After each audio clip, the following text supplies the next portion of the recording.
I'm probably going to take the body off, but I'm probably going to go through this thing and just do a kind of a detailed look at, see what is left, see what I want to keep. Like, I kind of want to get rid of these. I'm not a fan of these. I'd like to get a different style. I'd like to get some mirrors for it. It's already got the holes. I need a new windshield. This one here's scratched and cracked. I need a new back window. I need all the seals. The house paint on this thing is crazy. It looks like we used to have a sun visor on it because we got some holes up here. I would like to go around and try to find out how much Bondo's in places, but I really don't, to be honest, I really don't want to do that. The stuff that concerns me is the grill is welded to the body down here. Front bumper is definitely not the right bumper. The rear bumper, like, I'm not going to be turning this thing into a factory truck. I just want something that I can drive around and really enjoy. I think one of the first things that we got to do is pretty much get the new axles underneath here so the truck is actually able to be moved around and pushed. I don't need it to run and drive, I just need it to be able to be moved. And with how bad the front axle is, I tried to pull the rear drive shaft out, I couldn't. I got the transfer case into two-wheel drive or neutral, I'm not sure, and I was actually able to get it in here. The front drive shaft was stopping the rear wheels from turning. So now that we got the rear wheels turning, we were able to get it in here with the tug, but there's basically a lot of stuff going on with this. But yeah, we basically got to figure out what's going on. I'd like this motor out. I'd like these axles out. And just kind of see what we're doing. I don't really want to take anything else like the tug apart yet. I just kind of want to take this thing apart and see what we are working with. And then see if there's anything we can sell off this to try to recoup some of the money that we already have invested in.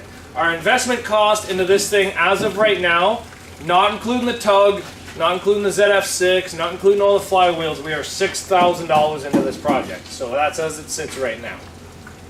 But we'll have to see how much money we can recoup off of this to see what we can do with it. I'd like to probably sell, I'd like to say $2,000, but I highly doubt I'll get that much off of selling this thing. The motor seized, the transmission's no good. I'd like to keep the transfer case, the axles are half apart. So everything I want to sell, kind of not worth too much. So we'll have to see what we can and go from there. Well, today we have it up on the hoist. I don't think my hoist is designed for vehicles like this. The frame is very, very narrow, and my arms need to be longer to reach further ahead. And then the frame is up so much higher than the body that it's almost crushing the rocker panels. But we got it up. Let's take a look underneath this. I'm going to see how high I can take this without me feeling terrified, and then we'll come underneath with a light and see what we're probably going to take out and what we're probably going to put back in, get some measurements, walk you guys through some ideas in my head that are going to probably play out on this, hopefully.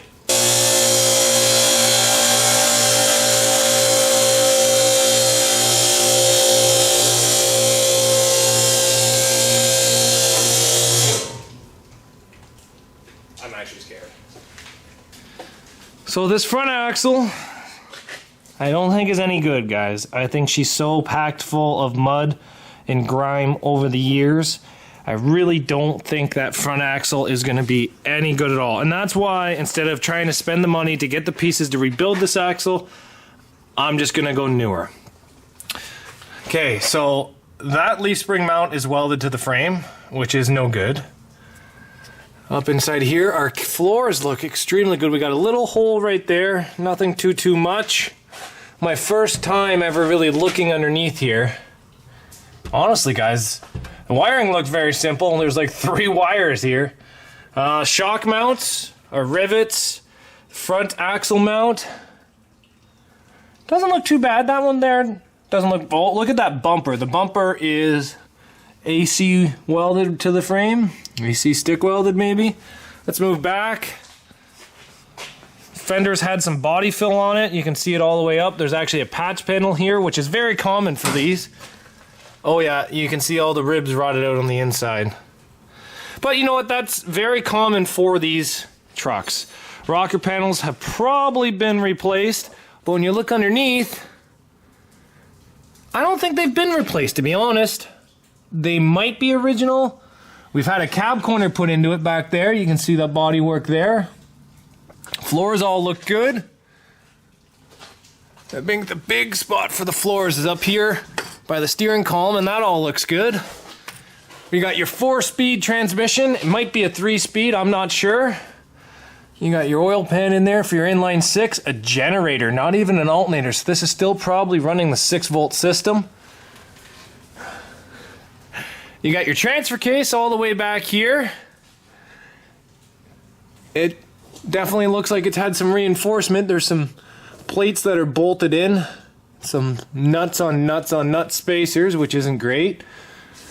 All right, let's move to the back end and take a look at the back of this truck. Actually, you know what? Before we go to the back end, let's look at the passenger side. So we got the front bumper grill is welded to the body, which isn't great. You can see some body work and grinding on the fenders. Looks like somebody's body filled over a bolt down here. The fender is welded to the rocker panels, which is never a great sign. This piece here is broken off and welded. Again, it looks like there's been a patch panel on the outside. Very common. Your floors look really good. Little soft spot right there in the same spot as the other side, but not bad. Your steps. The steps on this thing look really good shape. That's one thing that made me really interested in this truck when I went to go buy it. Even though I bought it from half the country away, is to seeing how good the steps looked. See, that doesn't even look rotted. That looks ripped or something there. It's probably from a little bit of front end damage from the grill or something. Looks like we can pull that back out no problem. You can see some metal work on the front of the fender up there. You see that back there? You can see some body fill there. Some body fill coming down through the holes in the body. Guys, this is a 70-year-old truck. I really wouldn't expect anything less than this. See, this cab corner doesn't look bad at all. The steps look to be in really good shape. You can see some grind marks on these fenders. Let's see if I can get my head in here. There's like no repair panels down to these flares at all. The back bumper has been welded to the frame. I don't mind the back bumper on this. I just don't like the front bumper.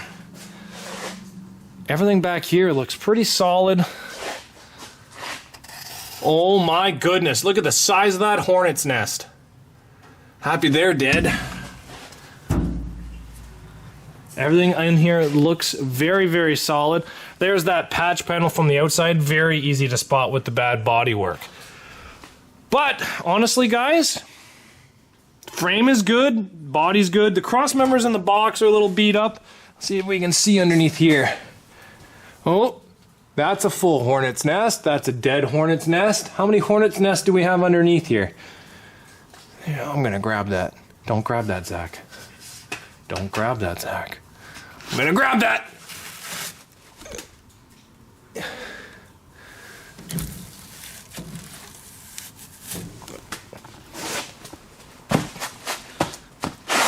There we go, that problem's fixed. Just in case. It's gonna get hot in the shop when I start fires, so I don't want them to come back to life. So this rear axle is a Napco axle, and I'm not gonna be keeping it. It's had some modifications done to it. You guys can see they've welded some steel to it to make the bump stops actually hit. So you can tell this truck's been worked hard its whole life. So the leaf springs are like 1 inch wide, guys. Maybe 1.75 inches, 1.5 inches wide. But yeah, the whole truck is in actually very good shape. The frame is very solid. Everything looks very solid on it.